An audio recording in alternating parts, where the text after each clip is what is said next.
You want to on Facebook also? Yes. Yes. Let me. Megha, will you start again?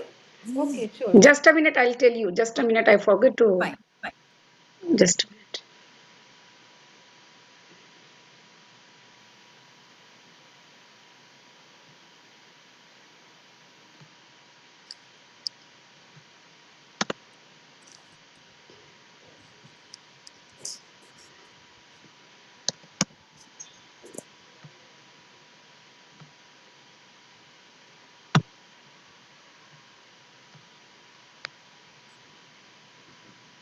It's preparing for live. Okay. Yes.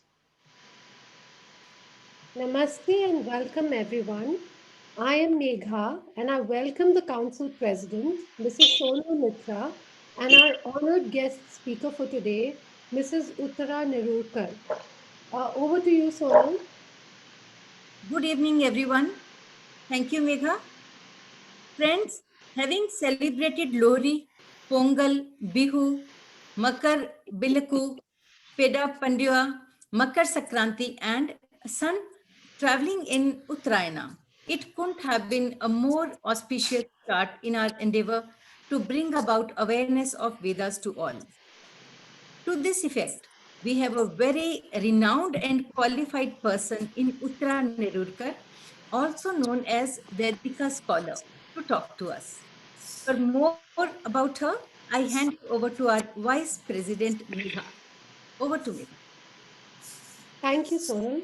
A brief introduction of Mrs. Uttara Nerurkar, our speaker for today.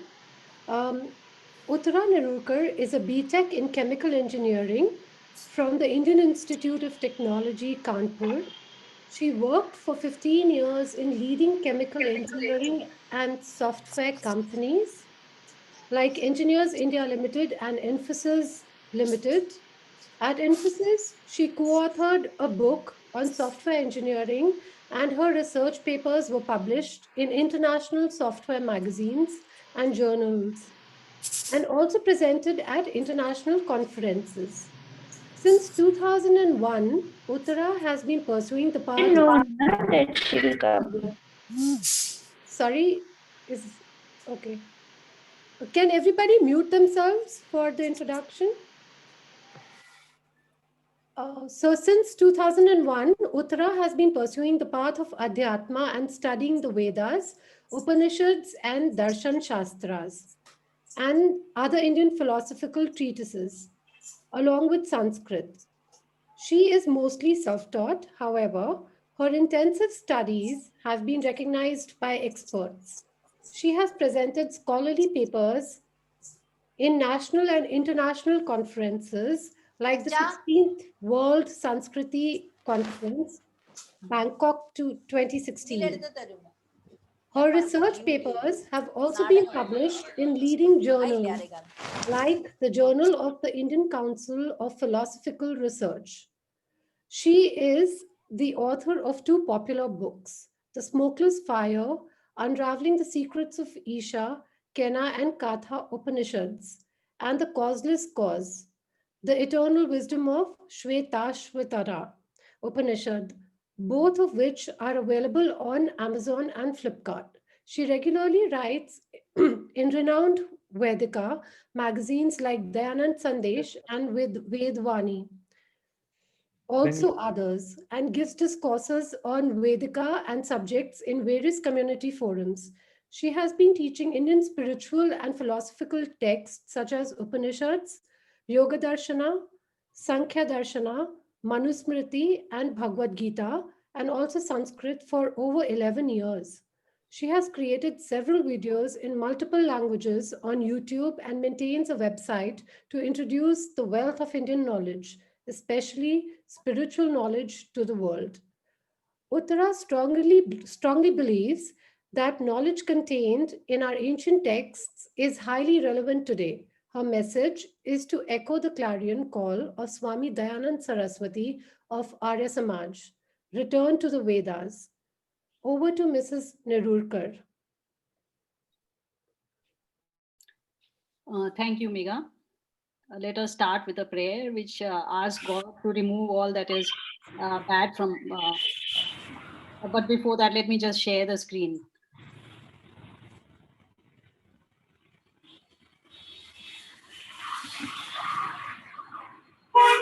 So before we start anything, let us start with a prayer. Somebody needs to mute.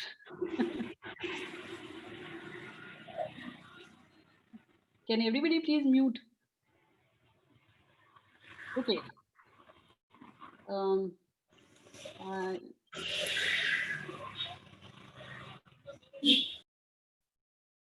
right.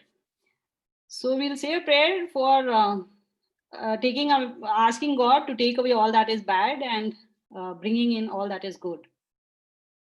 Om Vishwani Deva Savitar Duritani Parasuvam Yat Phatram Tannasuvam Om Shanti Shanti Shanti. I'm really happy that Dr. Sonal Mitra found me somehow on the internet. I'm still not very clear how she discovered me, but she was also very gracious to invite me for this. I'm really happy that Wiki, which is actually a commercial for women entrepreneurs, they have this cell for Vedic culture and education, and they're lucky to have Dr. Sonal Mitra as the head. I really feel that this is required, and I all strength to you that may this knowledge spread all over India, and may more and more Indians come to know about this. So thank you very much for inviting me here. Without ado, let us get into this introduction, which is a very brief introduction. As you know, it is Vedas are a very large. This subject is so big. However, we shall try. Let me just move my things. Okay. So as you all know, Vedas are the holiest books of the Hindus. This is rather sad because actually they are not meant for Hindus alone, for somebody who is there, who lives on the Indian subcontinent or any such demarcation. They are actually meant for all of mankind. So you don't find any thing in that which says that this is for a particular set of people. In fact, everything which has originated subsequently is actually for a smaller set. But these apply for the whole of mankind.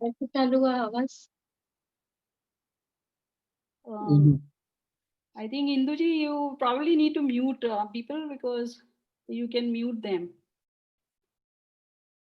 Okay, so these I muted you also, so just you unmute yourself, please. Yeah. Uttaraji, please unmute yourself. Yeah, thank you. So, the Vedas are supposed to be the direct word of God.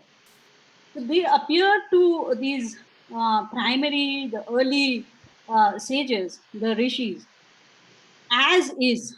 So that is very important to understand. They did not appear like a poem might occur to you, or a novel might occur to you, or the theory of relativity occurred to Einstein, but they appeared in the form that we find them today. So this is why it is called that these are revealed scriptures, and they are called aparusheya. That means they are not made by man. So we know that there are four Vedas: Rig Veda, Yajurveda, Samveda, and Atharveda. So Rig Veda was revealed to sage Agni, while Yajurveda was revealed to sage Vayu, Samveda was revealed to sage Aditya, and Atharveda was revealed to sage Angira. Subsequently, they then taught all four Vedas to Brahma. Brahma now imbibed all the four Vedas, and from then onwards, one unbroken tradition has continued of the Vedas being transmitted from one to the other, to the other, to the other. So we can now question when the Vedas originated. They have originated in such a hoary past that it is impossible to date them. Many Western scientists have tried, so they scholars rather tried, and some have come out with 2,000 years ago, some have said 5,000 years ago, and so on. But as per our tradition, they originated with the advent of man himself on this planet. So that you can understand how old that is and why we don't have any record of when they originated exactly. Also, there are certain myths about the fact that they were put in this current form by Veda Vyas or somebody else. These are things which are told by students of, say, Veda Vyasa. They wanted to establish their guru as the topmost guru, and they said that he organized the Vedas into 4 Vedas and put the mantras in a particular order. But that is not correct. And the Vedas themselves mention that we are 4 in number. And the Anupurvi of the Vedas, that is the sequence in which the mantras occur, is supposed to be very important. It is, as if you were writing a book and somebody shuffled up the pages, then the meaning of the book is lost. So same thing is applicable in the Vedas. There is a context which is there. So nobody can touch that context. And the whole idea for the Pandits and the seers down the ages has been to somehow maintain that order and the information related to each mantra very carefully and in the exact precise order. So even actually the meaning has got lost over these millennia, but the order, the form is quite accurate. We can say that with quite some confidence. In modern times, the knowledge of the Vedas has been revived by Swami Dayanand Saraswati, whose picture you are seeing here, of the Arya Samaj. The knowledge got lost slowly, even in the Mahabharata period. We can see that this knowledge is disappearing. And slowly it went down to the extent that during the British period, even the study of Vedas was becoming very difficult. So Swami Dayanand, somewhere in late 1800s, he revived it and brought it back into the Indian thinking. And as we are seeing today, you are also here to learn something about the Vedas.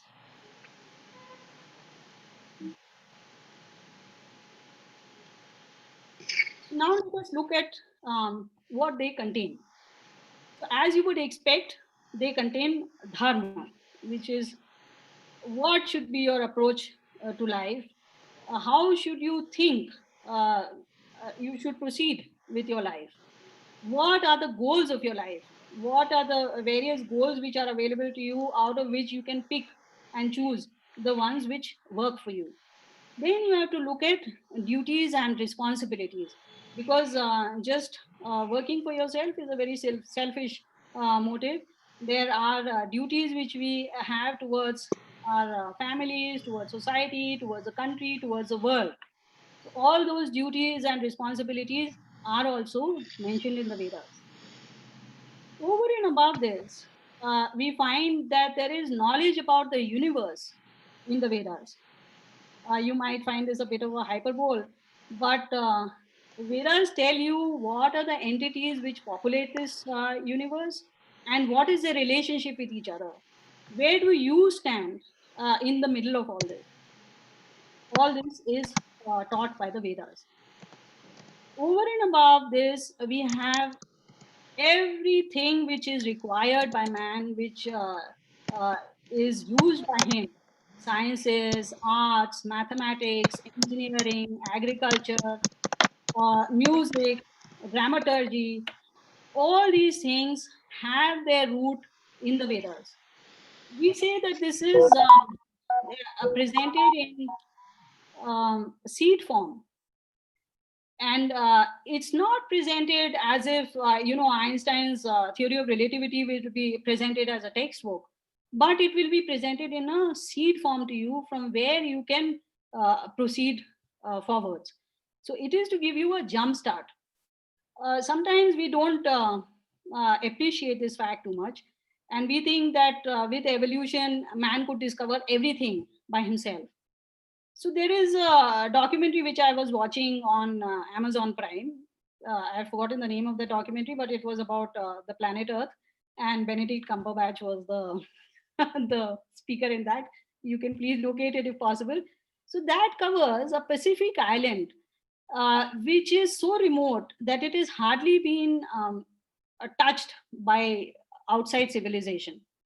And if you look at that culture, which is today's culture, you will find that they are living in extremely primitive huts. They live by fishing, and they of course eat some fruits, etc. There is no agriculture. Their boats are extremely primitive. Their fishing methods are extremely primitive. And of course, there is no concept of any mathematics or any science or any kind of higher knowledge at all. So this is a myth that we can discover these subjects ourselves. Now, as God, it is God's duty that He has placed this extremely intelligent creature on earth. He needs to now give this creature a jump start. For that, He has provided him with the Vedas. So, on the one hand, it is the rule book about how we should live our lives. On the other hand, He has given all this initial knowledge, which will get you started to a very beautiful life. So to give you one example in this, I wanted to tell you about this decimal system. Most of you are entrepreneurs and are quite aware of science, and at least decimal system is something which we are all aware of. And we may also be aware of the fact that the decimal system today is recognized by all scientists as being the most conducive for scientific development. You could have taken the base as 16, that is hexadecimal system, or you could have taken an octal system, that is the basis of number is 8. But they have found all these do not gel with the human brain. There's no reason why it should be so. It just somehow seems to be true biologically. And the decimal system, you can say we have 5 hands and we have 5 toes, 5 fingers I meant, and 5 toes, and that is why it works. Difficult to say, but the fact remains that God has created some hardware inside your brain which makes the decimal system easier for you to handle. So now this decimal system has come from the Vedas. So I have brought this Vedic mantra for you, where if you see the items in red, you will find that these are powers of 10. So you have Eka, Dasha, Shatam, Sahasram, etc. down to 10 to the power 17. Whatever age we accord to the Vedas, 10 to the power 17 is a number which even today boggles the mind. If you really think about what is 10 to the power 17, you will actually realize that it is so difficult to comprehend. And there was this scientist, you can say scholar, an Arabic Iranian scholar who lived in Ghazni, and he followed Mahmud of Ghazni to India, and he wrote Tehreek al-Hind, a book in which he has mentioned that Indians seem to be the only one who can think of a number beyond 1000. And this now, to put it in context, is 1000 AD. At that time, the world situation was such that thinking of a number beyond 1000, that is 10 to the power 3, 1000, which is 10 to the power 3, was difficult for people. And here we have Indians who are giving names to every power of 10, up to 10 to the power 17. So you can imagine how advanced the Indian civilization was. And this knowledge is flowed out to all the countries in the neighborhood. That means China and Arabia, and to Arabia to the European countries, then to the Southeast Asian countries, right up to Japan, etc. This again is difficult to believe, but it is so. And you can see that cultures which did not come in contact with Indian civilization, and in fact, those which are further away from India, their ignorance level is that much higher. So that gives us some idea of how much knowledge has come out of the Vedas, and the Vedas are the fountainhead of all knowledge for humans. So now we can ask the question, why are the Vedas so difficult? And you can read the Bible today, you can read the Quran, and you can understand everything. Why is it then we sit down to study the Vedas, it is so difficult? So I just want to give you a small map here of the kind of things which go into interpreting a single mantra. So before we can study the Vedas, we have to study 6 Vedangas. There is Shiksha, which tells you what the alphabets are, how the pronunciation has to be done for each alphabet. There is Vyakaran, that is Sanskrit grammar. There is Nirukta and Nigantu, which give you the creation of words, etymology. Then there is Jyotish, that is astronomy. There is Kalp, which is the science of performing yajnas and all the related mathematics and geometry which goes into it. Then there is Chanda or prosody, the science of the meters, because even the meters lend meaning to Vedic mantras. Then you have Upangas, that is Brahmanas, Aranyakas, Upanishads, and Darshan Shastras. Brahmanas and Aranyakas are now such ancient texts. They are actually the first texts after the Vedas in terms of their antiquity. And they are now also in such hoary past that we don't understand them fully today. And hardly anybody actually knows while they are available to us, we do not comprehend them very well. Upanishads are typically a part of Brahmanas or Aranyakas. The very spiritual part has kind of been segregated out as Upanishads. So a lot of study is done on Upanishads, and these are generally available to us. Then there are Darshan Shastras, which have 6 branches, which are 6 philosophical systems. Then you have Ayurveda, Dhanurveda, Gandharveda, and Shil. These are called Upavedas.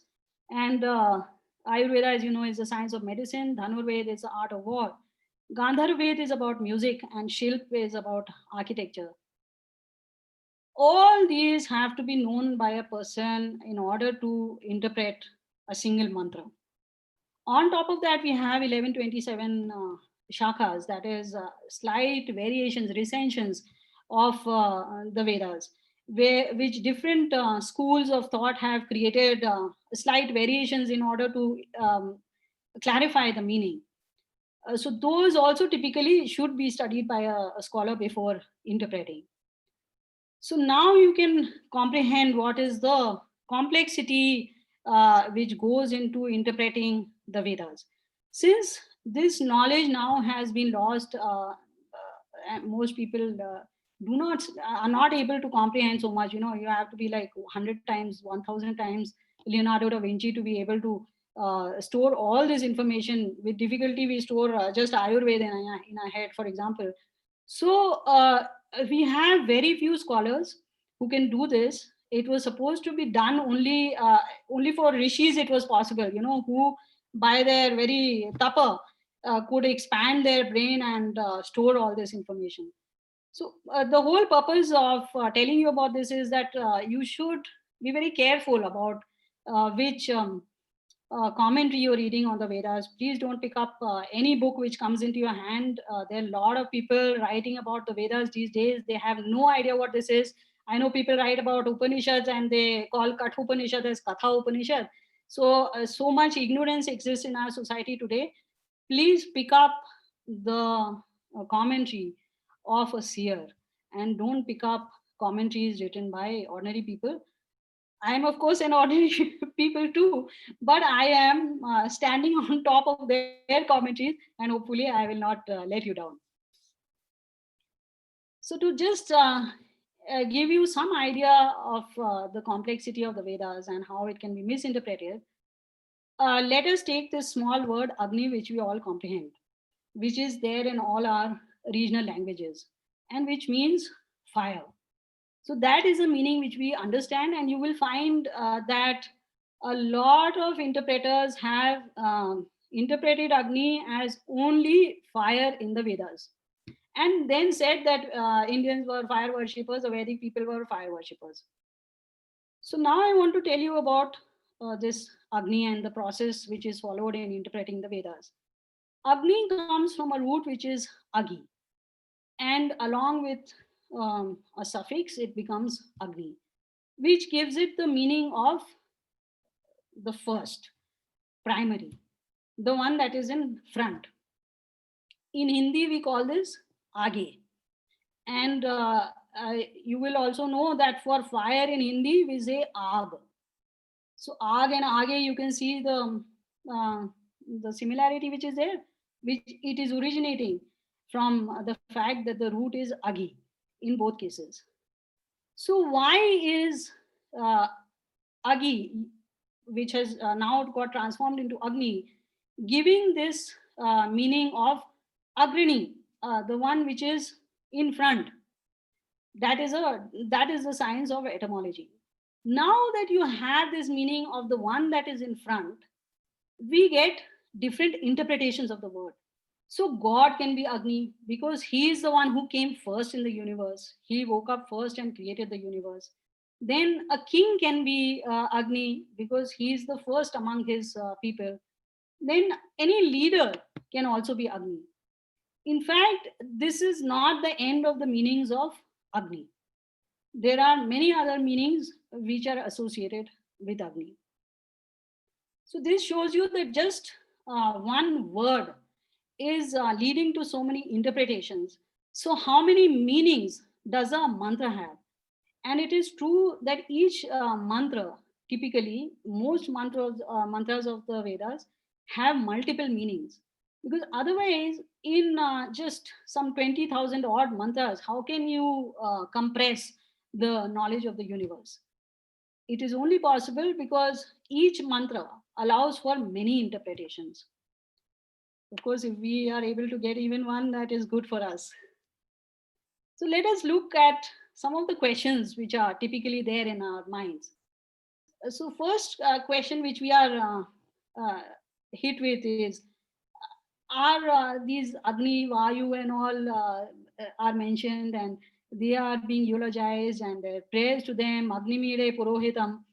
Are they talking about nature worship? Are they saying that we should be praying to all these natural forces? Are there many gods which are believed by the Vedas? Are these some demigods which are there under God? So that is one question. Then are the Vedas only about rituals, yajnas, sacrifices? There is nothing else in the Vedas. Do they allow animal sacrifices? Do they demean women in some way? So I hope to cover these topics today. So Vedas definitely talk of only one God, and the Vedic mantras themselves tell us that that is so. So this famous mantra is there in the Mitram Varunam Agni Mahuratho, which you might have heard of. It says Ekam Sat, being one, Vipraha, the Vidwans, the learned people, Bahudha Vadanti, call him by different names. So what they are saying is all these are names of God, and what they are basically meaning is that they are actually in the Vedas, these names refer to God. So just I had told you Agni is one of the names of God. So also when we say Agni Mire Purohitam, we are actually talking of God. Similarly, there is another verse, another mantra which is there, Tadeva Agnes Tada Adityas. Here we see Agni, Tadev, that alone, he alone, that, that has come from Tat. So he alone is Agni, he alone is Aditya, he alone is Vayu, he alone is the moon. The moon I would not say, because actually Chandrama here does not mean that moon. It does not mean this Vayu. It does not mean this sun or Agni or anything. These are words which mean different things. Just as I told you for Agni, that the one who appeared first in the world, the one who enlightens us with knowledge, That is why he is called Agni, and that's the name of God. So these stand for some gunas which are there in God. As far as rituals are concerned, yes, the fire sacrifice is very important in the Vedic way of life, because it removes toxins which you are generating every day. And because this practice, in fact, you can say arguably that because this practice has stopped so much, we have so much pollution all around us. And this very advanced Vedic civilization had so much technology for so many millennia, and it never polluted the air and the water and the soil. That aside, the Vedas say repeatedly that the most important thing to know about is God. Yas tanna Veda, the one who doesn't know him, for him, what will the verses do? These hymns are meaningless if one does not learn about God. So, like I told you, one of the important things which the Vedas are trying to tell you is about the existence of God. As you can see, there is so much discussion in the scientific arena about whether God exists or does not exist. You will not be able to prove God scientifically. That is not possible, because he is too sukshma to be caught by your instruments and to be available to you. So God has given you that knowledge that yes, I exist, and I am looking at your karma and giving you the required reward. Similarly, animal sacrifices are not sanctioned. In fact, violence in general towards animals is not sanctioned. Then, I cannot see the last one. And also, just chanting mantras without understanding their meanings is also not considered anything fantastic. People just say, oh, you just chant the mantras, it will improve your health and so on. It will, to some extent, because you're focusing on certain things, and even music could do that for you. But understanding the mantras is most important. About the status of women, which I think will appeal to a whole lot of people here. The Vedas have this sukta, one chapter in Rigved, which is called Surya Viva, in which the daughter-in-law comes into this new house. And so how is she to treat the new house, and how are those people to treat her? That is given. It's a very interesting chapter, and maybe you can read it from somewhere. So here there is a mantra which says Samrajni Shvashure Bhava. Basically, this mantra says this is being spoken by the husband to the bridegroom to the bride, that be the queen for your father-in-law, for your mother-in-law, for your sister-in-law, for your brother-in-law. What that means is that now this bride is now coming and occupying the topmost position in the house, and the house now will be run by her. It has now become her responsibility. So you must see it both ways. I mean, you can't rule as a queen without having some responsibilities. So both sides, women should be careful and understand that they're not just queen with a crown on their heads, but she is now being made responsible for this whole household. They must listen to her, and she must make sure that she works for the health and well-being of this household. So this is the kind of status which the Vedas accord women. They are not to be treated as shoes, slippers on the feet. Okay, since I'm a little bit out of time, I will skip all these. These are available on my video, which is online on YouTube or on my channel, website. So I would like to share one prayer with you, which I feel is a very complete prayer. So it says, Om Indra Shreshtha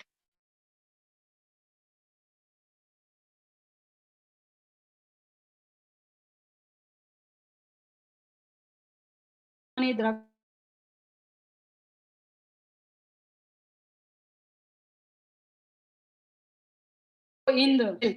That's why he's called Indra. So this should be acquired by dharmic means. it should not be acquired in criminal ways. Chittim dakshasya. May I have the mind of an expert. Whatever work I am doing, may I do it expertly. Subhagatvam asme. Please give us good fortune. Posham rahinam.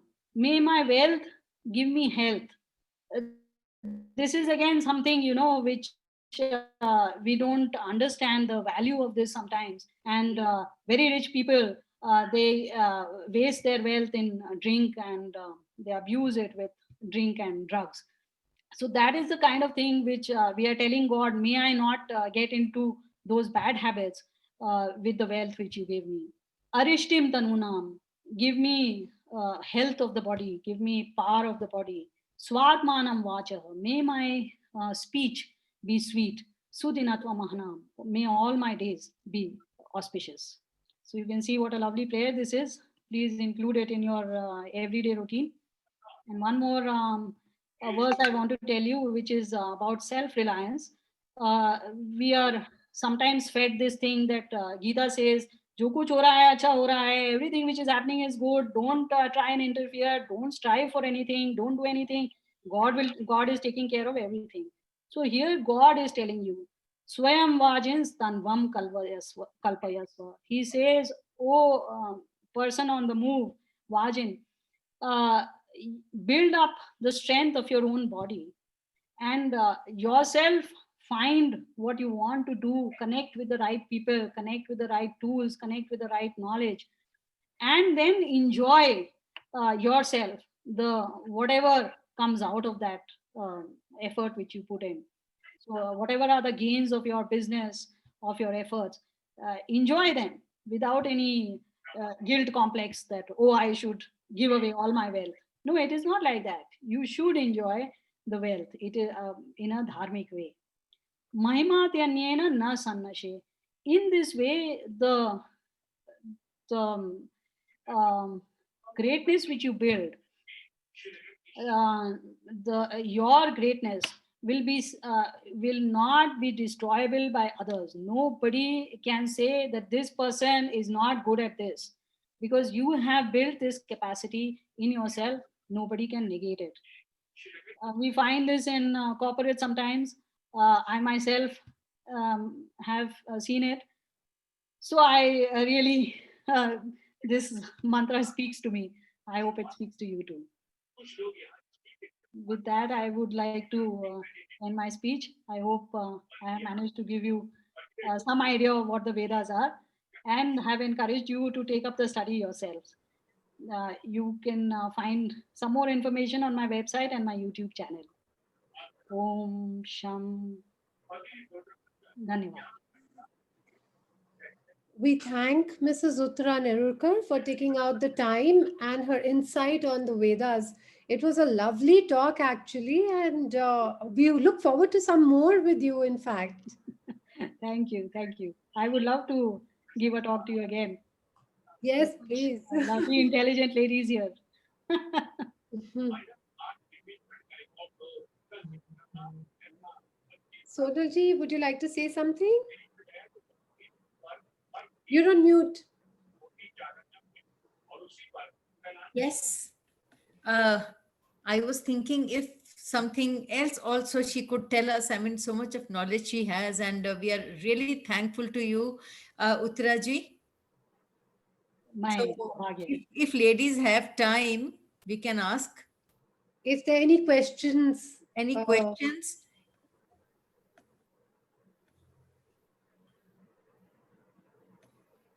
May I ask one, please? yes, go ahead, Meenakshi. So, Uttaraji, thank you so much for this session and for this talk. Eye-opening in so many ways. But I have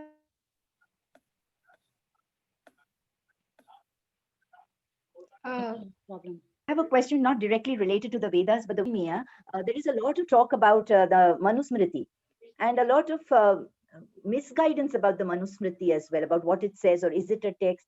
A lot of Hindus also think that the Manusmriti is the text that we used to follow in the past. Is it okay for me to ask you to talk about it here? Well, that is a very vast subject in itself. And I spoke about this about a month or two back. and the video is available on YouTube. So you can have a look at that. That is a full 1 hour lecture. But just to tell you in short, yes, Manusmriti is one of the most, the earliest, you can say, decodings of the Vedas. And it has been put in a format which is easily graspable by us. As I told you, the Vedas are very difficult to comprehend on their own. The mantras are formatted in such a way that very uh, great scholars only can interpret them. But Manusmriti is in ordinary Sanskrit and is available to everybody. The problem with Manusmriti, which has crept in, Manusmriti also covers a lot of this, but particularly it is involved with setting out dharma, and the dharma of society, the dharma of the king, the dharma of the individual, the dharma of the husband, the dharma of the wife, etc. So that is its main focus. Uh, so it is called the first book of law for mankind. Again, you will see that it is for mankind and it is not just for Hindus or something like that. It is a most comprehensive book. If you can somehow get your hands on it, at least please see my video. The problem with Manusmriti is that because it was followed by Hindus almost verbatim for such a long time, uh, when scholarship fell among the Hindus, among the scholars, then it became necessary for them to hide their ignorance by putting a lot of restrictions. Women cannot read the Vedas, Shudras cannot read the Vedas. Then they wanted to have meat, so they included verses in Manusmriti which said you can have meat on such and such days, or perform animal sacrifices and you can eat the meat from the sacrifices. So a lot of junk has also got crept in. But you can make out that these are the original verses. Seems like they have not removed the original verses, and there are these other verses which are in contradiction, direct conflict with Manusmriti, by which you can figure out that yes, nobody is interested in reading a book where the author contradicts himself. So it will obviously not survive for millennia if a book is written like that. So you can guess that somebody else has inserted these verses into the book. So if we remove that and keep only the part which is in accordance with the Vedas, you will find that it is a most beautiful book to read. If you are conversant with Hindi, there is a Vishisht Manusmriti which Dr. Surendra Kumar has written, in which he has tried to remove all the verses which are against the Vedas and kept only the verses which are correct. So you can use that as a base if you are conversant with Hindi. Otherwise, in English, I'm not very sure what is a good source. Thank you very For much. most of these things, I would, if you want to take up any study, I would recommend that you do in your own language. In English, whatever is written is very misleading sometimes. So I would not recommend too many English books at all. Thank you very much. Uttaraji, even in Rig Veda, they have mentioned Manu. So this Manu was different, and the Manu who wrote Manusmriti came much later. Is it? See, there is this a misconception that the Vedas give history. You might have named your Sanjay, your son Sanjay, because there is this character called Sanjay in the Mahabharata. Mhm. That does not mean that your son was the one who is being talked about in Mahabharata, right? So Right. similarly, the early Indians, the ancient Indians, they named their people from taking words from the Vedas. So Manu is a word which is used in the Vedas not Vedas. for any person, but whatever the context may be. Typically, Manu will mean Manushya, which means a human being. So Manu was named after that. Arjun was named after that. Bhim is named after that. Yudhishthir is named after some character which is there. Even Ambika, Ambalika, Yeah. you can find those names in a Vedic verses. So Mhm. they are not talking about those Amba, Ambika, Ambalika. There is a meaning of that word there. So this is a misconception. This is again one level of ignorance which we have, that today we say that this Sanjay in Mahabharata is the Sanjay which is mentioned in Vedas. That is foolishness. Mhm. Could we have the name of the writer of Manusmriti in Hindi you just gave? Sorry? You just told the name of the person who has written Manusmriti in Hindi. Yeah, Dr. Surendra Kumar. Surendra Kumar. Okay, thank you. It's available on Amazon. I think you can get it from Amazon. And it says Manusmriti or Vishisht Manusmriti. Vishisht. Okay, thank you. I'll just put it here. People have been asking. Yeah, sure. Excuse me? Yeah, ma'am, do you also do some courses to understand Vedas? No, not really. So I am, getting quite oriented to understand and read it. How will you help me? Matlab, where should I start from? My question also related with this. Mhm. Is Excuse me? Yeah. Yeah.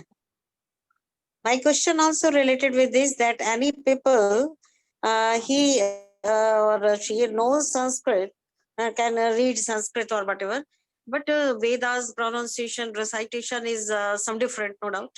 Then how can he learn Vedas recitation, and then what you will suggest for them? Yeah, so the firstly, this is a sadhana in itself. You must realize that. But the first thing you can do, particularly if you are conversant with Hindi, it is really wonderful. Then Swami Dayanand Saraswati wrote his magnum opus called Satyat Prakash. That will give you a Yes, basic Satyat Prakash. grounding. And then he has written as a preface to his commentary on the Vedas, he has written Rigveda Adi Bhashya Bhumika. That is amazing.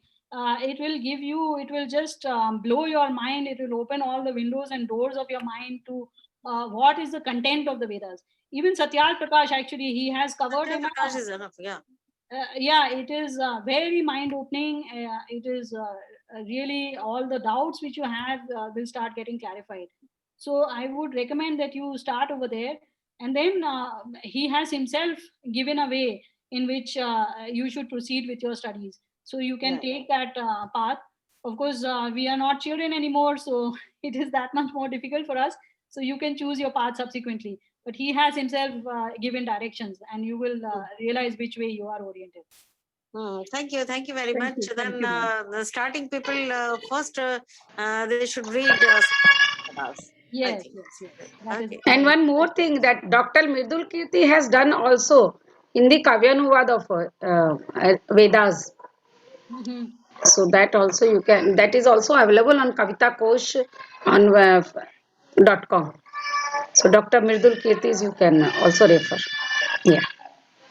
And please don't read English translation by Gerith or by Max Muller. That's not correct. Very Yeah. correct. You are very true. Yeah. Even Satyar Prakash, if there is an English translation available now, which is done by a very reputed scholar. But if you can manage Hindi, nothing like it. If you're not able to manage Hindi, you can get that English version. That is pretty good too. Who's the one who's translated?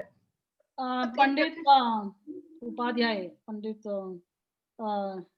Ganga Sharan, Ganga.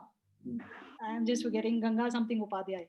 It's available actually. It's available on internet also. Yes. Okay. So, If you want, Satyat Prakash is available because that Arya people know that they have Arya Samaji, Satyat yes. Prakash. Yeah. Yeah, and now Yeah, it's ma'am. available easily on the internet. Even you can Yeah. go to certain websites and available on internet. order online. Ma'am, one more question. Mhm, I'm a practitioner psychologist. mhm. And basically मुझे जो Indian psychology है उस पे जब काम करती हूँ मैं, तो मुझे उसको वेदास और गीता से लिंक करना है, क्योंकि somewhere most of the time I feel कि जितने भी स्टडीज हम पढ़ते हैं वो पूरा वेस्टर्न साइकोलॉजी है, तो हमारे इंडियन सेटअप में वो फिट नहीं होता है, राइट? तो मैंने गीता पढ़ने की कोशिश की, Yes. समझ रही हूँ, but I am not getting a good guide who could help me understand the depth of it and then relate. तो ऐसा कुछ है जहाँ पे मतलब हम जो हमारे जो साइकोलॉजी है उसको वेदा से कहीं पे कुछ लिंक जो आप मुझे बता सके तो मैं स्टडी कर सकूं। ये मेरा एरिया तो नहीं है ज़्यादा। मनोविकार के बारे में वेदों में बहुत सारे सूक्त हैं, पर्टिकुलरली अथर्ववेद में आपको बड़े मिलेंगे, लेकिन उनसे आपका हल नहीं होगी आपकी समस्या जो है। तो यदि आप किसी और को आपको पूछना पड़ेगा ये सुश्रुत और चरक और धन्वंतरी में कुछ अवेलेबल होता है कि नहीं। गीता में पर से कई लोग बहुत ज़्यादा उसको स्ट्रेच करके यूज़ करने का प्रयास करते हैं, लेकिन डायरेक्टली तो उसमें कुछ भी नहीं है। मैंने पूरी गीता पढ़ी है। तो समत्वम मेंटेन करना जैसे बहुत बड़ी बात बताई जाती है, जो ये एक वेदांतिक स्कूल है आजकल, तो वो कहेंगे हमेशा इक्वानिमिटी मेंटेन करिए, जो कि गीता में कई वर्सेस में आई है। तो आप खुद ही देखिए, जब रामचंद्र जी को बताया गया कि सीता जो है उनको वो हरण करके ले गया, तो वो कितना फूट फूट के रोए।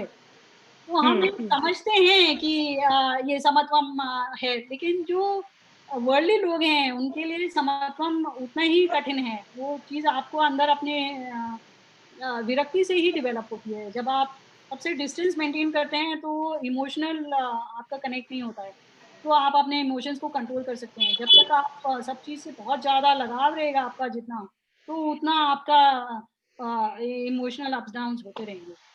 तो लाइक आजकल हम देखते हैं कि लोग इतना ज़्यादा स्ट्रेस से सफ़र करते हैं क्योंकि वो अपनी जॉब में सक्सेस चाहते हैं।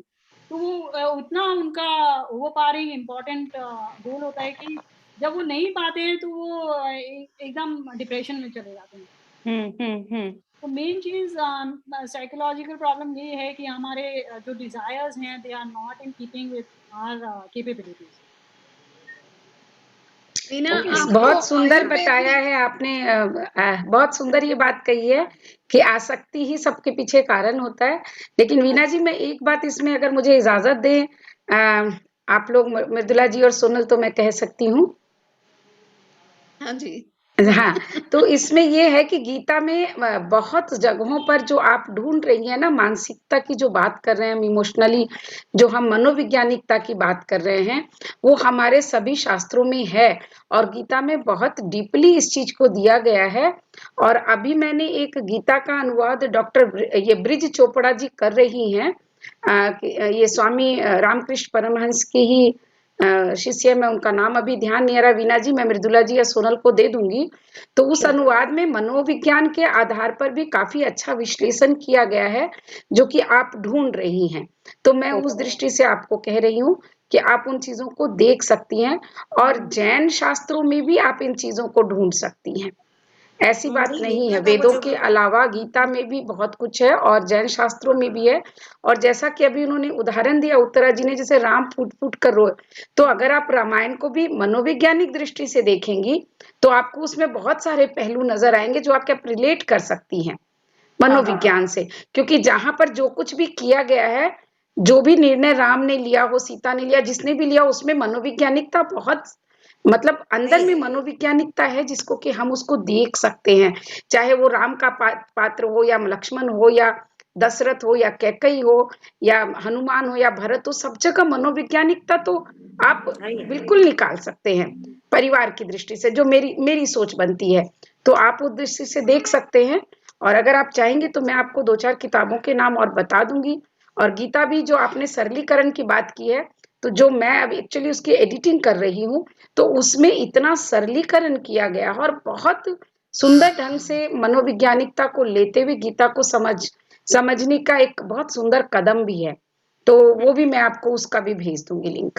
थैंक यू सोनल जी, आपने बहुत इजाजत दी उसके लिए। गोरखपुर वाली गीता प्रेस में भी है, हाँ जी, है ना, जो गोरखपुर की गीता प्रेस है, बहुत विस्तार से और सरल व्याख्या है।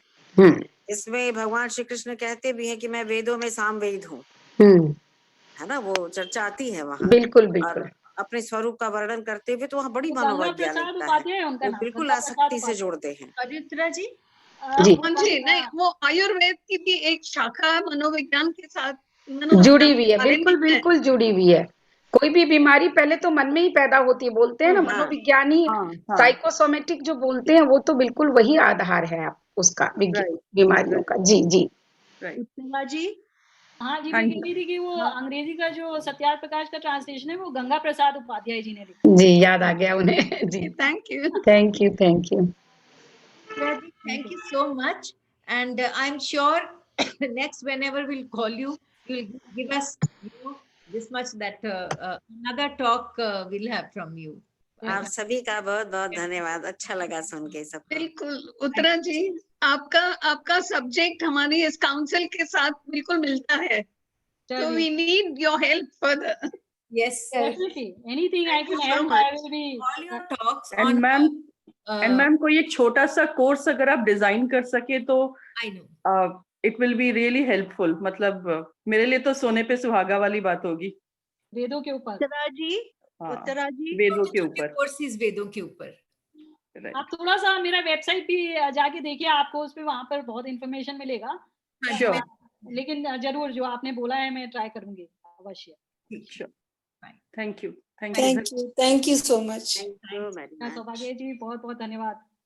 Thank बहुत you. बहुत आपका बहुत बहुत धन्यवाद। Thank you all. Thank you. Thank you for Thank the. you. Bye. Website क्या है? वो वेबसाइट एड्रेस क्या है? indianvedas.net और Okay. YouTube के चैनल भी इंडियन वेदास है। Sorry? इंडियन वेदास है YouTube के चैनल भी, दोनों indianvedas.net। आप मेरे नाम पे भी सर्च कर सकते हैं। Okay. So I think we can check out the links, which are with Mrs. Upadhyay, Mrs. Uttara, and Nirukar, and then we will be posting this video of her talk.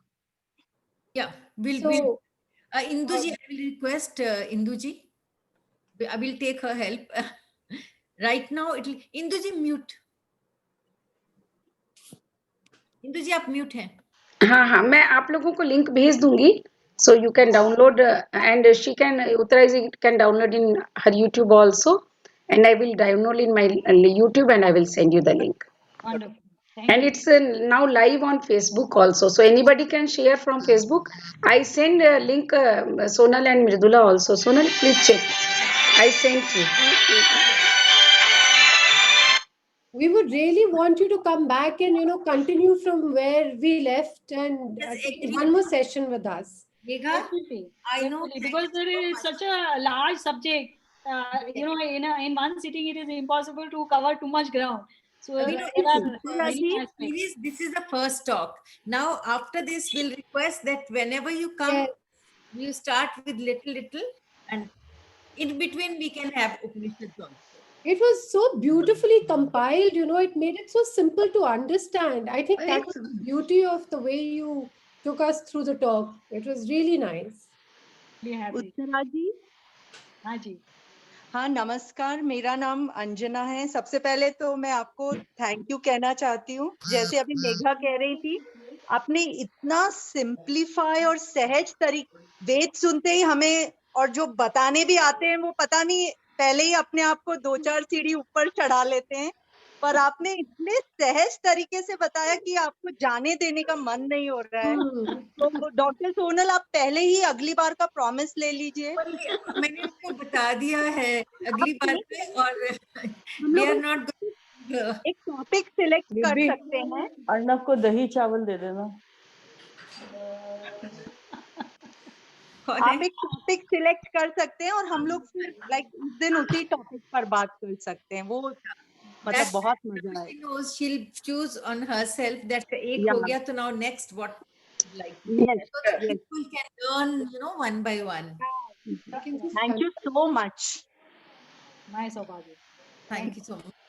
God's grace. Ji, So much. नमस्ते Thank you. नमस्ते I think with this Namaste, we should namaste. conclude our meeting. नमस्ते, Thank you so बहुत much. बहुत धन्यवाद।